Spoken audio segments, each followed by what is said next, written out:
Hello दोस्तों, स्वागत है आपका एफटी गुरुकुल में। तो आज फिर से हम लोग top 500 general science MCQ series का पार्ट 2 देखने वाले हैं, जिसमें हम लोग 51 से लेकर 100 क्वेश्चन तक देखेंगे। और ये ऐसे क्वेश्चन हैं जो कि बीपीएससी से लेकर यूपीपीएससी, एमपीपीएससी और स्टेट पीसीएस के बहुत सारे एग्जाम में आ चुके हैं और आगे भी आने की संभावना है। तो चलिए देर ना करते हुए चलते हैं क्वेश्चन की ओर। क्वेश्चन नंबर 51 से देखते हैं, पृथ्वी की सतह पर किसी वस्तु का भार सर्वाधिक कहाँ होता है।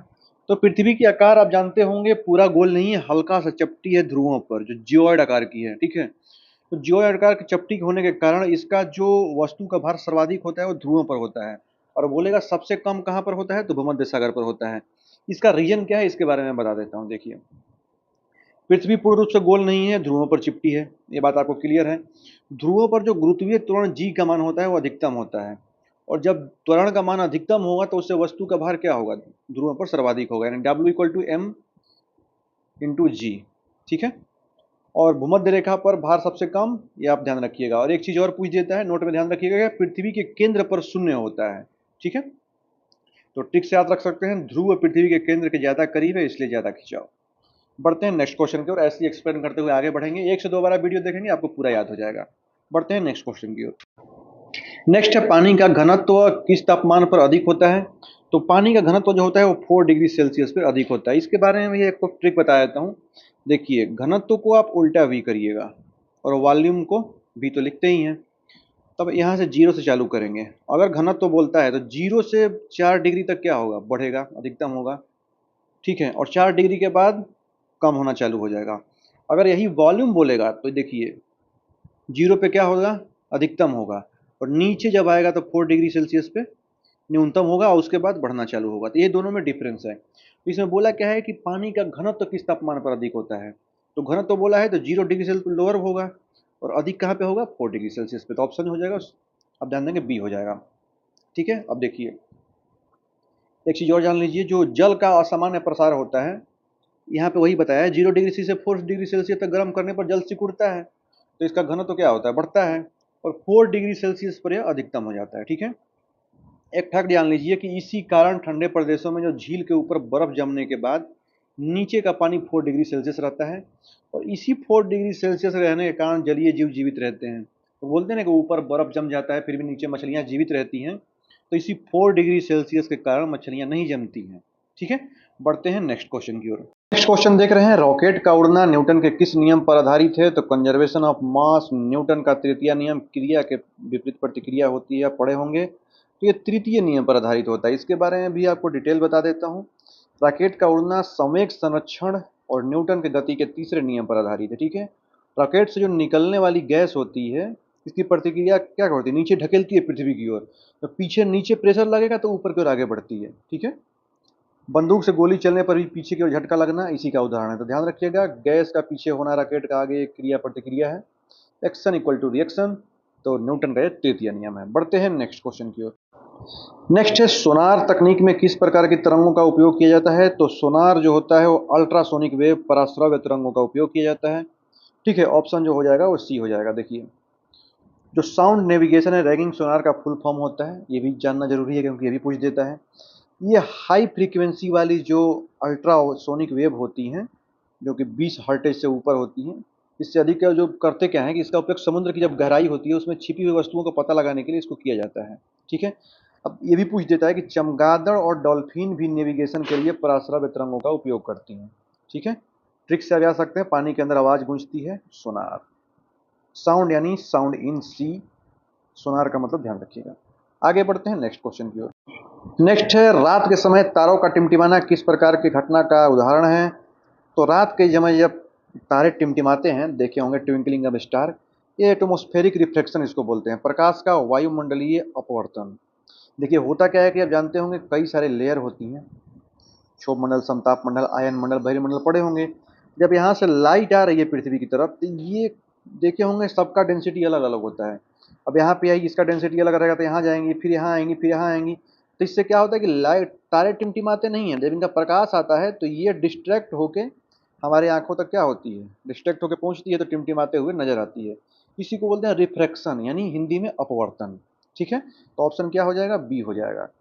अब देखिए इसके बारे में थोड़ा सा और जान लेते हैं। परतों से गुजरने पर किरणें मुड़ती हैं, इससे आप ध्यान रख सकते हैं। अब देखिए, तारों का जो प्रकाश होता है जब पृथ्वी के विभिन्न घनत्व वाले परतों से गुजरता है तो लगातार अपवर्तन होता है, जो मैंने आपको बताया। जिस तारों की आभासी स्थिति बदलती रहती है और टिमटिमाते रहते हैं। एक चीज आपको एग्जाम फैक्ट में याद क्या करना है, ग्रह तारों की तुलना में पृथ्वी के बहुत करीब होते हैं, इसलिए वे नहीं टिमटिमाते। ठीक है, ये ध्यान रखिएगा। बढ़ते हैं नेक्स्ट क्वेश्चन की ओर। क्वेश्चन नंबर 56 देख रहे हैं, प्रकाश के प्राथमिक रंग कौन कौन से होते हैं। तो प्रकाश के प्राथमिक रंग याद करने का सबसे बढ़िया ट्रिक यही है, निहाल सिंह को याद रखिए। निहाल का मतलब होता है नीला, हरा, लाल। तो नीला, हरा, लाल कौन से ऑप्शन में है, आप देखेंगे लाल, हरा, नीला ऑप्शन बी में है। ठीक है, अब एक चीज और समझ लीजिए कि लाल, हरा और नीला प्रकाश के प्राथमिक रंग हैं, और इन तीनों को जब समान अनुपात में मिलाने पर सफेद प्रकाश प्राप्त होता है। रंगीन टेलीविजन में होता क्या है कि इन्हीं रंगों का उपयोग करते हैं। अब कुछ फैक्ट जान लीजिए, प्रिंटिंग में उपयोग होने वाले जो प्राथमिक रंग होते हैं, जैसे सियान हो गया, मैजेंटा हो गया, पीला हो गया, काला हो गया, इसका उपयोग किया जाता है। ठीक है, तो ये ट्रिक याद रखेंगे। टेलीविजन में आरजीबी चलता है, यानी निहाल चलता है, इससे भी याद रख सकते हैं। ठीक है, क्वेश्चन नंबर 57 है, विद्युत परिपथ में फ्यूज तार का उपयोग किस लिए किया जाता है। तो फ्यूज तार का उपयोग तो इसलिए करते हैं क्योंकि अधिक धारा प्रवाह से उपकरणों को बचाने के लिए हम फ्यूज लगाते हैं। ठीक है, बहुत ज़्यादा होगा तो फ्यूज क्या होता है, खत्म हो जाता है, वहीं पे टूट जाएगा। अब फ्यूज में क्या क्या यूज करते हैं ये भी जान लीजिए। फ्यूज तार जो होता है वो लेड और टीन की मिश्र धातु का बना होता है, और इसका जो रेजिस्टेंस होता है वो काफ़ी हाई होता है और मेल्टिंग पॉइंट काफ़ी लो होता है। ठीक है, लो इसलिए होता है कि ज़्यादा अगर पावर जाएगा तो मेल्टिंग पॉइंट होता क्या है कि मेल्ट हो जाता है। ठीक है, जब ओवरलोड होगा तो पिघल जाएगा और सर्किट तोड़ देगा। इसीलिए हम लोग घरों में फ्यूज का उपयोग करते हैं। तो घरों में फ्यूज हमेशा लाइव तार के साथ श्रेणी क्रम में लगाया जाता है। ठीक है, फेज के साथ आप ध्यान रखिएगा, हमेशा सीरीज क्रम में। ये भी पूछ देता है कि फ्यूज कहाँ लगाया जाता है, तो सीरीज क्रम में लगाया जाता है। बढ़ते हैं नेक्स्ट क्वेश्चन की ओर। नेक्स्ट है, डायनेमो या जनरेटर किस ऊर्जा परिवर्तन के सिद्धांत पर कार्य करता है। तो डायनेमो जो होता है या जनरेटर जो होता है वो यांत्रिक ऊर्जा को विद्युत ऊर्जा में बदलता है, यानी मैकेनिकल एनर्जी को किसमें बदलता है, इलेक्ट्रिकल एनर्जी में। तो ऑप्शन जो हो जाएगा वो बी हो जाएगा। ठीक है, अब देखिए, डायनेमो विद्युत चुंबकीय प्रेरण यानी कि इलेक्ट्रोमैग्नेटिक इंडक्शन के सिद्धांत पर कार्य करता है। ये होता क्या है कि टरबाइन के जब घूमने पर बिजली उत्पन्न होती है, तो टरबाइन का घूमना क्या है, यांत्रिक है, यांत्रिक ऊर्जा है। और जब बिजली उत्पन्न होगी तो क्या है, विद्युत ऊर्जा है। तो ध्यान रखिएगा, मैकेनिकल एनर्जी को इलेक्ट्रिकल एनर्जी में बदलता है। ठीक है, और विद्युत मोटर डायनेमो का ठीक विपरीत कार्य करती है, विद्युत ऊर्जा को यांत्रिक ऊर्जा में बदलती है। तो ये भी आप ध्यान रखिएगा, पूछ सकता है, इंपॉर्टेंट क्वेश्चन है। और ये जितने भी क्वेश्चन हैं कहीं ना कहीं प्रीवियस ईयर में पूछे जा चुके हैं और आगे भी आने की संभावना है। इसी कंसेप्ट के आगे क्वेश्चन पढ़ने हैं, इसलिए मैं आपको डिटेल व्याख्या करते चलता हूँ। चलिए बढ़ते हैं नेक्स्ट की ओर। ये काफ़ी इजी क्वेश्चन है, इंटेंसिटी ऑफ साउंड यानी ध्वनि की तीव्रता मापने की इकाई क्या है। तो ये डेसिबल होती है। डेसिबल जो होती है ये यूनिट है मापने की, इंटेंसिटी ऑफ साउंड की। और एक चीज़ और जान लीजिए कि जो सामान्य बातचीत होती है वो 30 से 40 डेसिबल होती है, कभी कभी क्वेश्चन में पूछ देता है। और 80 से ऊपर यानी 85 डेसिबल के करीब जो ध्वनि होती है वो हमारे कानों के लिए नुकसानदायक होती है। तो हर्ट्ज ध्वनि की आवृत्ति मापने की इकाई है, फैक्ट याद रखिएगा। ये पीडीएफ चाहिए तो मैं आपको फुल टॉस के टेलीग्राम चैनल पर उपलब्ध करा दूंगा, उससे आप ले सकते हैं। ठीक है, बढ़ते हैं नेक्स्ट क्वेश्चन की ओर। ये भी क्वेश्चन कई बार रिपीट कर चुका है, नाभिकीय रिएक्टरों में भारी जल का उपयोग किस रूप में किया जाता है। तो भारी जल ये तो जानते होंगे, मॉडरेटर के रूप में यानी मंदक के रूप में। ऑप्शन जो हो जाएगा वो बी हो जाएगा। देखिए, भारी जल जो होता है वो D2, इसको बोलते हैं ड्यूटेरियम ऑक्साइड। इसका उपयोग जो होता है वो रिएक्टर में तेज गति वाले जो न्यूट्रॉन होते हैं इनको धीमा यानी मॉडरेट करने के लिए किया जाता है, ताकि विखंडन श्रृंखला में प्रतिक्रिया नियंत्रित रहे। तो ग्रेफाइट का उपयोग मंदक के रूप में भी किया जाता है। जैसे कैडमियम बोरान की छड़ें नियंत्रक का काम करती हैं, कंट्रोल का काम करती है। ये भी पूछ देता है कि आप देखेंगे कि नियंत्रक के कार्य में पूछ देगा कि कौन से छड़ें काम करती हैं, तो ध्यान रखेंगे कैडमियम और बोरान की छड़ें यूज की जाती हैं। ठीक है, तो भारी चीज गति को धीमा मंद कर देती है, इससे भी आप याद रखेंगे भारी जल से। 61 है, घरेलू एलपीजी सिलेंडर में रिसाव का पता लगाने के लिए कौन सी दुर्गंध युक्त रसायन मिलाया जाता है। तो इसमें हम लोग मिलाते हैं एथाइल मरकेप्टान, इसको एथिल मरकेप्टान बोलते हैं। इसमें इसलिए मिलाते हैं क्योंकि एलपीजी में अपनी कोई भी आप देखेंगे उसमें कोई दुर्गंध नहीं होती है, तो इससे खतरा होने का चांस रहता है। इस वजह से हम लोग एथाइल मरकेप्टान मिलाते हैं, जिससे रिसाव का हम लोगों को आसानी से पता लगाया जा सके। ठीक है, आप चाहें तो इसकी व्याख्या देख सकते हैं। और एक चीज़ और है, एलपीजी जो होता है वो उच्च दबाव पर तरल अवस्था में सिलेंडरों में भरी जाती है, तो ये बात आप ध्यान रखिएगा। सुरक्षा के लिए सल्फर युक्त यौगिक एथाइल मरकेप्टॉन मिलाया जाता है, जिससे लीक गैस हो तो तुरंत आपको पता चल सके। बढ़ते हैं नेक्स्ट क्वेश्चन की। नेक्स्ट है क्वेश्चन नंबर 62। चिकित्सा क्षेत्र में हास्य गैस, जिसको लाफिंग गैस बोलते हैं, के रूप में कौन सी गैस का उपयोग किया जाता है? तो ये तो आप जानते होंगे, नाइट्रस ऑक्साइड N2O, इसको लाफिंग गैस के रूप में हम लोग यूज करते हैं, तो ऑप्शन सी हो जाएगा। नाइट्रस ऑक्साइड N2O एक रंगहीन और एक गैर ज्वलनशील गैस है। इसका उपयोग दंत चिकित्सा में हल्के एनेस्थीसिया और दर्द निवारक के रूप में किया जाता है। जब सूंघते हैं तो हंसी आने लगती है, ठीक है। यह एक प्रमुख ग्रीन हाउस गैस भी है जो ओजोन परत को नुकसान पहुंचाती है, तो याद रखेंगे। ठीक है, बढ़ते हैं नेक्स्ट क्वेश्चन की ओर। क्वेश्चन नंबर 63 है, स्वर्णकारों द्वारा उपयोग किए जाने वाला एक्वा किन अम्लों का मिश्रण है? तो एक्वा जो होता है वो हाइड्रोक्लोरिक अम्ल और नाइट्रिक एसिड का मिश्रण होता है। 3:1 आप जानते होंगे। ठीक है, इसके बारे में आपको बता देता हूँ। देखिए, जो एक्वा सांद्र हाइड्रोक्लोरिक अम्ल होता है HCl और सांद्र नाइट्रिक अम्ल HNO3 का 3:1 के मिश्रण के अनुपात में होता है। यह सोने और प्लेटिनम जैसी जो उत्कृष्ट धातुएं होती हैं इसको भी गला सकता है। ठीक है, तो इंपॉर्टेंट शाही फैक्ट आप ध्यान रखेंगे, शाही जल, इसको रॉयल वाटर कहा जाता है। एग्जाम ट्रिक कैसे याद रखेंगे? HCl और HNO3 जो है वो 3:1 का शक्तिशाली मिश्रण है। ठीक है, तो याद रखिएगा 3HCl + 1 HNO3 बराबर एक्वा रेजिया। ये BPSC 64 में पूछा जा चुका है। नेक्स्ट है, हड्डियों को जोड़ने के लिए इस्तेमाल होने वाले प्लास्टर ऑफ पेरिस का रासायनिक सूत्र क्या है? तो प्लास्टर ऑफ पेरिस का सूत्र होता है CaSO4 × 1/2H2O। ऑप्शन जो हो जाएगा वो बी हो जाएगा। ठीक, इसके बारे में डिटेल जान लेते हैं। प्लास्टर ऑफ पेरिस जो होता है calcium sulphate hemihydrate gypsum CaSO4 × 2H2। अब गर्म करते हैं 373 केल्विन पर, तो होता क्या है कि जब इसको गर्म किया जाता है तो पानी मिलाने पर यह वापस जिप्सम बनकर कठोर हो जाता है। आप देखे होंगे इसका उपयोग मूर्तियों और सांचों में भी किया जाता है। ठीक है, तो पेरिस का आधा हिस्सा यानी 1/2H2O इससे भी कनेक्ट कर सकते हैं। बढ़ते हैं नेक्स्ट क्वेश्चन की ओर। सिरका में कौन सा अम्ल पाया जाता है जो इसे खट्टा स्वाद देता है? तो सिरका में आप ध्यान रखेंगे एसिटिक एसिड पाया जाता है। फार्मूला आप जानते होंगे, CH3COOH। ठीक है, एसिटिक एसिड, और एक खट्टा बना देता है। देखिए होता क्या है, सिरका मुख्य रूप से पानी में जो एसिटिक अम्ल होता है इसका 5 से 8% घोल होता है, और इसका उपयोग जो होता है वो फूड परिरक्षक में यानी प्रिजर्वेटिव के रूप में किया जाता है। ठीक है, लैक्टिक अम्ल दही में, सिट्रिक अम्ल नींबू में और टार्टरिक अम्ल इमली में पाया जाता है। ये बार बार पूछता है, इसको भी आप ध्यान रखेंगे। फैक्ट आपको पढ़ते चलना है। क्वेश्चन नंबर नेक्स्ट है 66। निम्नलिखित में से किसे शुष्क यानी ड्राई आइस बोला जाता है? तो ठोस कार्बन डाइऑक्साइड को शुष्क बर्फ बोला जाता है, तो ध्यान रखेंगे ऑप्शन बी हो जाएगा। ठीक है, ठोस कार्बन डाइऑक्साइड को शुष्क बर्फ कहा जाता है क्योंकि यह पिघलकर तरल नहीं बनती है, सीधे इसका सब्लिमेशन यानी कि ऊर्ध्वपातन होता है, सीधे गैस में परिवर्तित हो जाती है। ठीक है, इसका उपयोग हम लोग करते क्या है कि आइसक्रीम को जमने और नाटक फिल्मों में जैसे फॉग होता है इसको पैदा करने के लिए किया जाता है, तो ऑप्शन आप ध्यान रखेंगे बी हो जाएगा, ठोस कार्बन डाइऑक्साइड CO2। बढ़ते हैं नेक्स्ट क्वेश्चन की ओर। नेक्स्ट है क्वेश्चन नंबर 67। कांसा किन धातुओं के मिश्र धातु यानी एलॉय है? तो ध्यान देंगे जो कांसा होता है ब्रॉन्ज, वह तांबा और टीन का मिश्र धातु होता है, तांबा यानी कापर। ठीक है, इसके बारे में बता दूं, कांसा तांबे और टीन की एक मिश्र धातु है। इसका उपयोग जो होता है वो प्राचीन काल से कांस्य युगीन जो बर्तन होते थे, सिक्के या मूर्तियां बनाने में किया जाता रहा है। ठीक है, तो पीतल, तांबे और जस्ते की मिश्र धातु है, याद रखेंगे। पीतल का भी पूछ देता है। पीतल का एक ट्रिक मैं बता देता हूँ, पिताजी से याद रख सकते हैं, पिताजी। अब पिताजी से क्या है, पी से हो जाता है पीतल। अब इसका मिश्र धातु क्या है, तांबा और जिंक, इससे भी आप कनेक्ट कर सकते हैं। बढ़ते हैं नेक्स्ट क्वेश्चन की ओर। स्टेनलेस स्टील को जंग रहित यानी रस्ट फ्री बनाने के लिए इसमें मुख्य रूप से क्या मिलाया जाता है? तो इसमें क्रोमियम मिलाया जाता है। स्टेनलेस जो भी जब आप देखते हैं धातु, तो उसमें हम लोग इसको जंग से बचाने के लिए क्रोमियम का यूज करते हैं, तो ऑप्शन जो हो जाएगा बी हो जाएगा। देखिए स्टेनलेस स्टील जो होता है मुख्य रूप से लोहा, क्रोमियम लगभग होता है 10 से 20%, निकेल और कार्बन का मिश्रण है। क्रोमियम सतह पर एक सुरक्षात्मक ऑक्साइड परत बनाता है जो जंग लगने से रोकता है। तो जब बर्तन के ऊपर ऑक्साइड का एक परत बना लेगा क्रोमियम, तो इसमें जंग नहीं लग जाती है। इससे बचाव के लिए ही हम लोग क्रोमियम का परत चढ़ाते हैं। ठीक है, तो बर्तन और सर्जिकल उपकरण भी क्रोमियम से ही बनाए जाते हैं। बढ़ते हैं नेक्स्ट क्वेश्चन की ओर।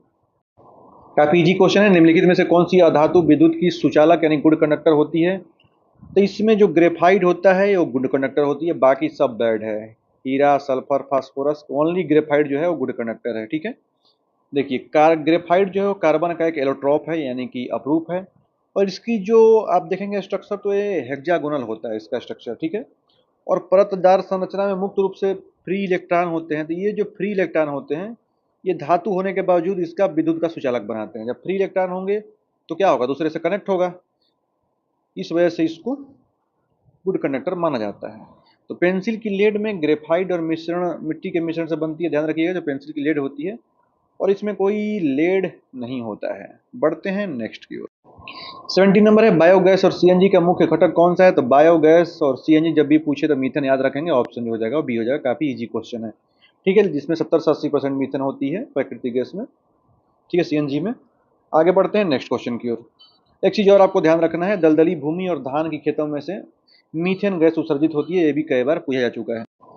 71 नंबर है, प्रयोगशाला में कृत्रिम रूप से संश्लेषित किए जाने वाला पहला कार्बनिक यौगिक कौन सा था? तो जो सबसे पहले प्रयोगशाला में कृत्रिम रूप से संश्लेषित किया गया वो था यूरिया। ठीक है, ये पहला ऑर्गेनिक कंपाउंड था, तो आप ध्यान रखेंगे ऑप्शन सी हो जाएगा। 1828 ईस्वी में फ्रेडरिक ओलर थे, इन्होंने अकार्बनिक यौगिक अमोनियम साइनेट को जब गर्म किया तो प्रयोगशाला में यूरिया का निर्माण किया था इससे, और इससे वाइटल फोर्स थियरी का अंत हुआ था। ठीक है, एक चीज आपको और बता दें कि यूरिया का फार्मूला जो होता है वो NH2CONH2 होता है, यह एक प्रमुख नाइट्रोजन युक्त उर्वरक है, और 46% नाइट्रोजन होता है यूरिया में। ये भी क्वेश्चन कई बार पूछ चुका है कि यूरिया में नाइट्रोजन की मात्रा कितनी होती है, तो ध्यान रखेंगे 46% होती है। बढ़ते हैं नेक्स्ट क्वेश्चन की ओर। नेक्स्ट है, परमाणु के नाभिक में उपस्थित न्यूट्रॉन की खोज किसने की थी? तो ये तो आपको पता होना चाहिए, जेम्स चैडविक ने की थी।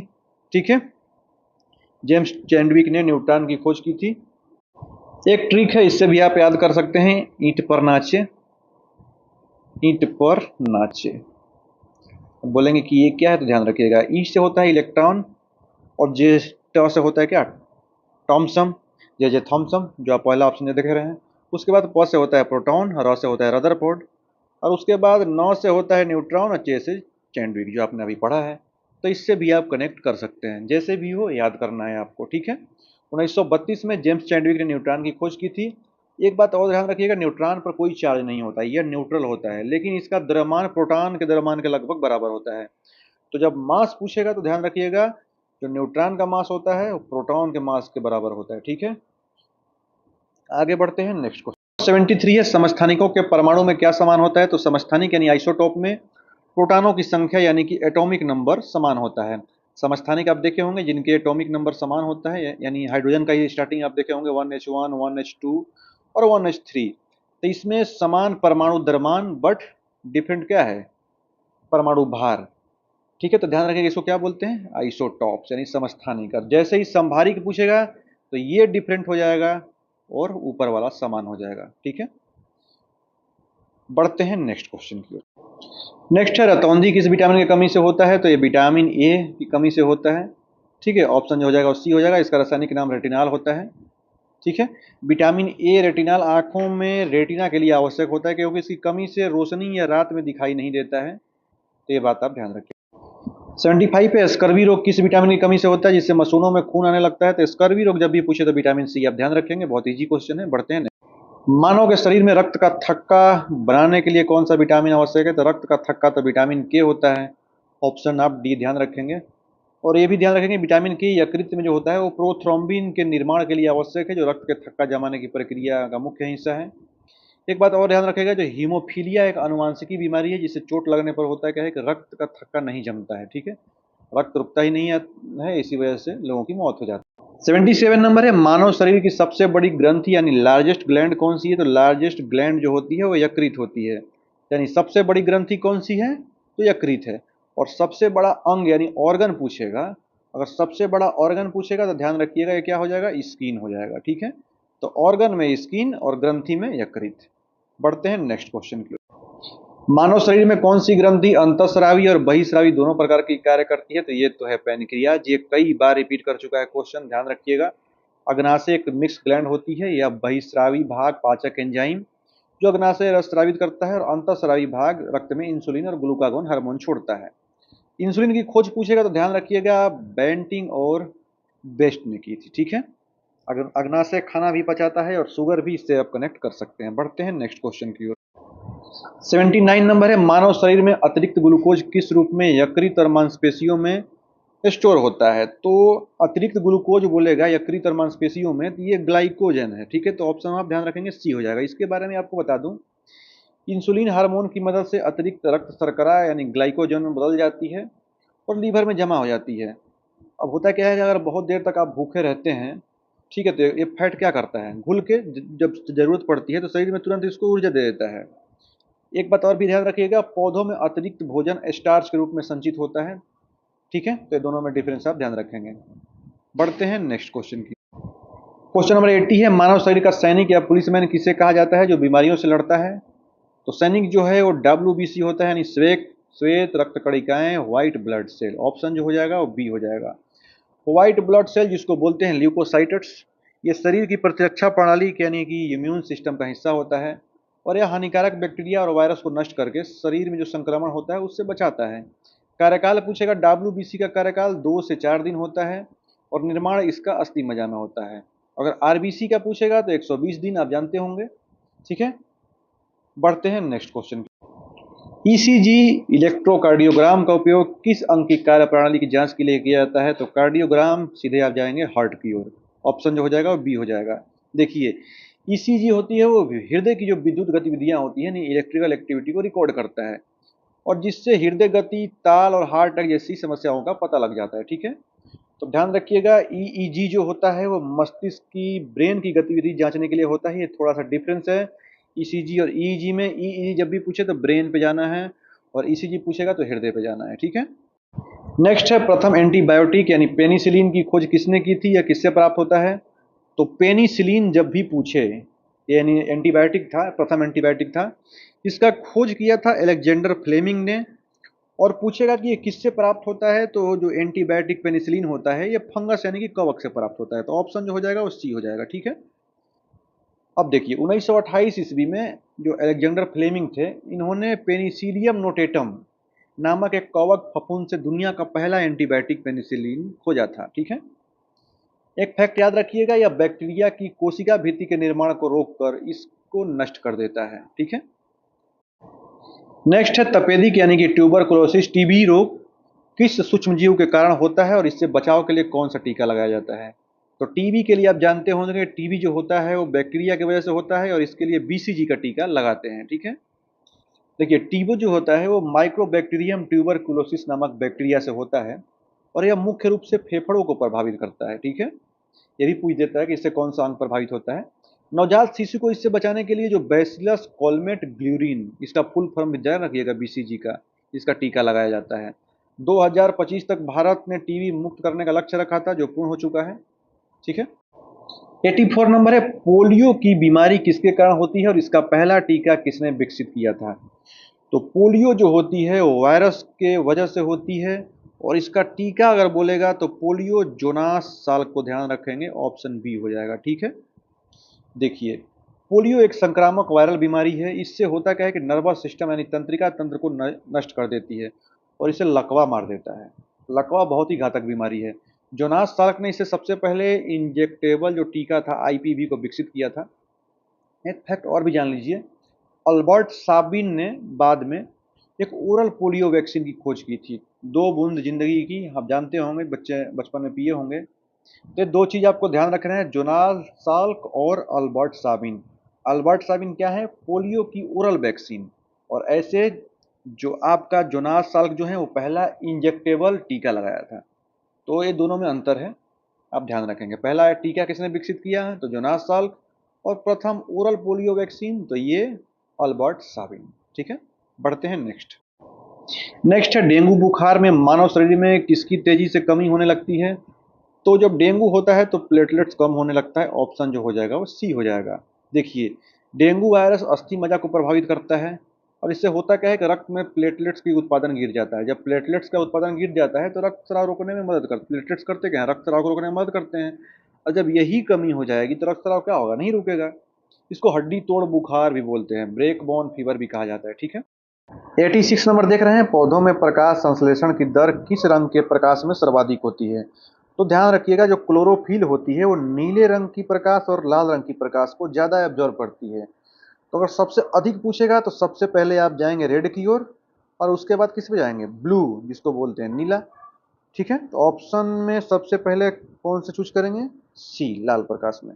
इसके बारे में आपको डिटेल बता देता हूँ। क्लोरोफिल मुख्य रूप से लाल और नीले प्रकाश को अवशोषित करता है लाल प्रकाश में होता क्या है कि प्रकाश संश्लेषण की दर सबसे अधिक होती है और उसके बाद नीले में, और हरे प्रकाश में सबसे न्यूनतम होती है, यानी शून्य शून्य के बराबर। ये बात ध्यान रखिएगा, क्योंकि हरा समझ जाइएगा कि पेड़ पौधे हरे होते हैं तो ज़्यादा अवशोषित करेंगे, ऐसा कुछ नहीं है। हरे में प्रकाश संश्लेषण की दर शून्य होती है, क्योंकि पत्तियां इसको रिफ्लेक्ट कर देती हैं, यानी कि परावर्तित कर देती हैं। ठीक है, तो सूर्य के प्रकाश की उपस्थिति आवश्यक है प्रकाश संश्लेषण में, आप ध्यान रखिएगा। ठीक है, बढ़ते हैं नेक्स्ट क्वेश्चन की। 87 नंबर है, दलहनी पौधों की जड़ों में कौन सा जीवाणु पाया जाता है जो नाइट्रोजन स्थिरीकरण करता है? तो एक बैक्टीरिया पाया जाता है आपका, इसमें राइजोबियम बैक्टीरिया होता है। ये करता क्या है कि जो दलहनी पौधे होते हैं इनके जड़ों में पाया जाता है और ये नाइट्रोजन फिक्सेशन में मदद करता है। तो ऑप्शन आपका बी हो जाएगा। ठीक है, देखिए वायुमंडल में ये करता क्या है कि जो नाइट्रोजन को नाइट्रेट में बदलकर मिट्टी को उपजाऊ बना देता है।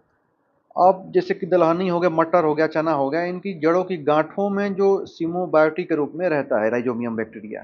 ठीक है, एक फैक्ट आपको ये भी याद रखना है कि पौधे नाइट्रोजन को गैस के रूप में नहीं बल्कि नाइट्रेट के रूप में ग्रहण करते हैं, तो ये चीज़ आपको ध्यान रखना है। ठीक है, बढ़ते हैं नेक्स्ट क्वेश्चन की ओर। क्वेश्चन नंबर 88 है, डीएनए और आरएनए की संरचना में मुख्य अंतर किस नाइट्रोजनस क्षार का होता है? तो ये जो होता है वो थाइमिन और यूरेसिल का, तो ऑप्शन जो हो जाएगा वो डी हो जाएगा। ठीक है, देखिए डीएनए में एडेनिन, गुआनिन, साइटोसिन और थाइमिन होते हैं। ठीक है, जबकि आरएनए में थाइमिन की जगह बस यूरेसिल अलग हो जाता है, बाकी सब वही होता है, बस यूरेसिल अलग हो जाता है थाइमिन की जगह पे। ठीक है, तो डीएनए मुख्य रूप से केंद्रक में और आरएनए साइटोप्लाज्म में पाया जाता है, तो आप ध्यान रखिएगा, यानी कि कोशिका द्रव्य में। क्वेश्चन नंबर 89 है, सामान्य मानव शरीर की प्रत्येक कोशिका में गुणसूत्रों की संख्या कितनी होती है? तो 23 जोड़े यानी टोटल 46 होती है, तो ऑप्शन जो हो जाएगा वो सी हो जाएगा। एक फैक्ट आपको ये भी याद रखना है कि डाउन सिंड्रोम 21वें गुणसूत्र की जो ट्राइसोमी के कारण होता है। ठीक है, अब एक आपको बात बता दें कि जो 23 जोड़े होते हैं इसमें जो 22 जोड़े होते हैं वो शारीरिक यानी कि ऑटोसोम्स होते हैं, और जो लास्ट जोड़ा होता है एक वही सेक्स क्रोमोसोम होता है। तो महिलाओं में एक्स एक्स पाया जाता है और पुरुषों में एक्स वाई पाया जाता है। ठीक है, तो ये बात आप ध्यान रखेंगे।